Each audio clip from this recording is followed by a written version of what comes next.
So I did most of the work on this video before the Cavs beat the Warriors, and not to sound like a fake fan, but I didn't expect the Cavs to instantly silence all of the early season concerns so quickly in that game. This bone-crushing screen and an easy roll to the hoop from Jarrett Allen was a quick reminder of how helpful it is to have another mobile 7-footer on the floor, and generating offense is much easier when you have a dazzling playmaker like Darius Garland running the show. But nonetheless, it was a slower than expected start to the season for the Cleveland Cavaliers.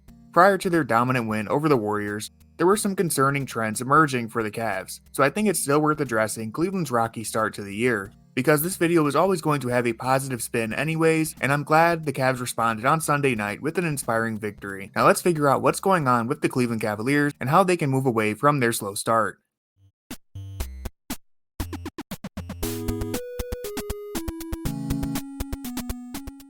I think the natural place to begin is with Evan Mobley. The 22-year-old rising star is rightfully being held to high standards as he enters his third NBA season. He's undoubtedly an elite defender, but patience was running thin as we wait for Mobley's generational talent to finally take shape on both ends of the floor. And unless you're looking in the right places, it doesn't seem Mobley has developed much at all in the last 3 years. But this just isn't the case. Mobley is averaging a career high in rebounds, blocks, and assists, but he shot nearly 10% worse from the floor in his first 6 games of the season and is averaging fewer points than even in his rookie year. So what's going wrong? Mobley began the year at full-time center with Jarrett Allen on the sideline. Playing a new position, Mobley struggled through a gauntlet of defensive-oriented bigs early in the year.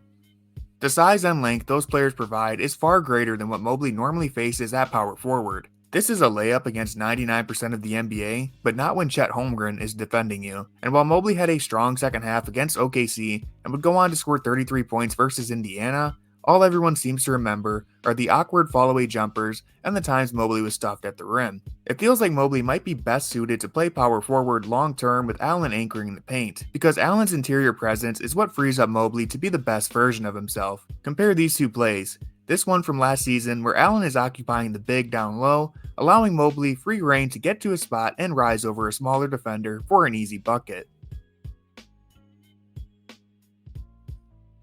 Teams work very hard to stop Allen from catching the ball in the restricted area, and that makes it easier for Mobley to work on his in-between game. Now compare this to a similar play from the start of this season, except this time, Mobley is the lone big and has to fight to get this shot over the outstretched arms of Chet, making it a much more difficult look. Compare this again to another play from last season against Dallas, and Mobley has all the time in the world to beat a smaller man while Allen is occupying Christian Wood in the paint. Creating these mismatches is the beauty of playing two bigs together. And I expect Mobley's offensive numbers will start to improve now that Allen is back on the floor.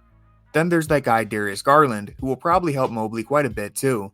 75% of Mobley's scoring was assisted on last season, with Garland making up a majority of those passes. If the argument is Mobley can only score effectively when Garland is setting him up, then I guess it's a pretty good thing Mobley and Garland are teammates. The only real concern I have is Mobley shooting from outside of the paint. Many people use his three-point shooting as a measuring stick for his development, but I think that's looking at this all wrong. It's way more important that Mobley starts to knock down these elbow jumpers. He was a 40% shooter last season from mid-range, but it's just 1 of 12 to start the year. It's far too soon to make any conclusions, and I think his shooting mechanics look fine enough, so we will have to wait and see if his numbers improve as the year goes on. To focus on the positives, Mobley is creating more shots for himself this season, even if the results have been a mixed bag. We've seen the awkward misses, but we've also seen Mobley barrel his way into the paint, throwing his weight into Miles Turner and then cramming a dunk over the top of him. Mobley led the NBA in dunks last season, but we didn't see him dunking like this. Jump out of the gym. We saw him last year in the playoffs. I think the Cavs are gradually going to rely more and more on Mobley to generate offense, because overall, I think it's silly to say Mobley hasn't improved offensively when he has polished some of the finer aspects of his game. This spin into a fall-away jumper is everything you hope to see from him. You just want to see more of it, and there's a case to be made that's all Mobley needs to do.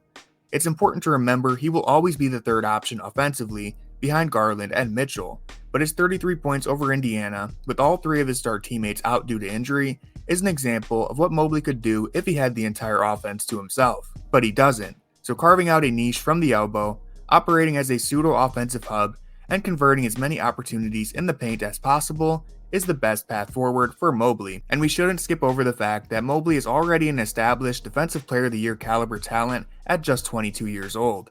The sky is still the limit, and it's incredibly early to dismiss his offensive development just because it isn't happening overnight. If you made it this far into the video, please consider hitting subscribe and sticking around for more Cavalier content and podcast episodes, and follow me on Twitter for all of my work.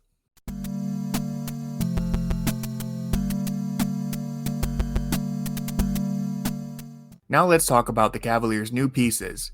Cleveland's biggest moves of the offseason were bringing in Max Strus and Georges Niang, who haven't gotten off entirely on the right foot. Strus delivered an electric debut, knocking down 7 3-pointers in his first game. But since then, Strus has shot just 11 of 48 from downtown, while Niang has been just as bad, shooting 9 of 34 to start his Cleveland career. It's really easy to look at these numbers and feel the Cavs whiffed on their 2 key signings of the summer. And while the jury is still out on Niang, Strus has truly been everything the Cavs were missing at small forward. He has contributed more in terms of off-ball gravity, movement offense, playmaking, and even rebounding and defense than any of Cleveland's role players from last season.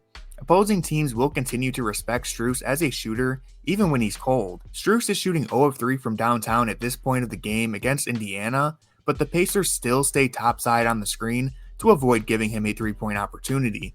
And that's exactly what Cleveland was hoping for, as Strus glides backdoor straight for a dunk.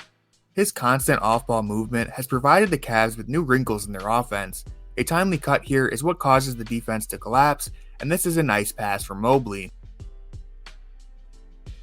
Flipping any given play into a Strus-Mobley pick and roll is the luxury Cleveland didn't have last season, and it will be vital to taking some of the offensive burden away from Mitchell and Garland each night.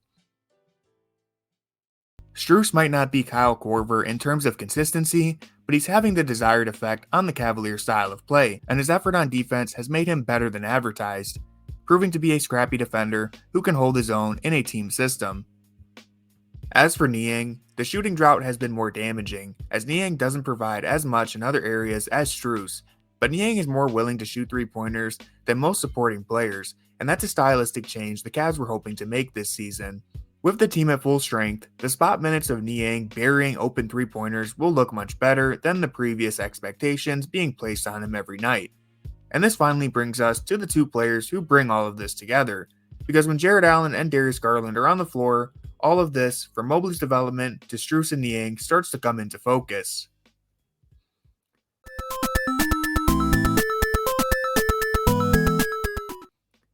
While yes, it is true Donovan Mitchell is the best player on the roster, and yes, the Cavs' title hopes hinge on Mobley's long-term development, I'm not sure if any 2 players have a greater impact on the rest of the roster than Allen and Garland. Allen is the ultimate defensive anchor who can bunker down in the paint and cover up any mistakes made by the backcourt, while Garland is Cleveland's conductor on offense, making sure the entire operation is running smoothly. There's less pressure on everyone else when Garland is setting the stage on each possession, and the defense has a wider margin for error when Allen is on the backside protecting the fort. The Cavs delivered their best win of the season over the Warriors behind an all-around team effort, but it was the tag team of Evan Mobley and Jarrett Allen that held Golden State to just 24 points in the paint, and it was Darius Garland who set the tone offensively, getting himself to the free throw line 13 times, just a few shy of his career high.